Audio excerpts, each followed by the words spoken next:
Tushda spirt ko'rishning ta'birlari. Tushda spirt ko'rish turli xil ma'nolarga ega bo'lishi mumkin va u tush ko'rgan odamning hayotidagi o'zgarishlar yoki ichki holatlarni aks ettirishi mumkin. An'anaviy tush ta'birlariga ko'ra, spirt yoki aroq ichish bu o'zini yo'qotish, nazoratni yo'qotish yoki hayotdagi biror noqulayliklarni anglatishi mumkin. Tushdagi ichimliklar ehtimol o'zini tutish va mas'uliyatni saqlashda qiyinchiliklarni bildirishi mumkin. Kimki tushida spirt tez bug'lanib ketayotganini ko'rsa, bu o'tkinchi vaqti, o'tgan muammolar yoki noaniqliklar haqida bo'lishi mumkin. Bunday tush ba'zan odamning ichki hayotida tinchlikka erishish ehtiyojini bildiradi.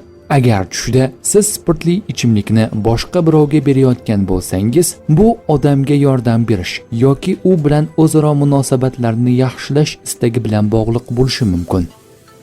Tush ta'birlari bashorat emas, barcha narsani bilguvchi zot yagona Allohdir.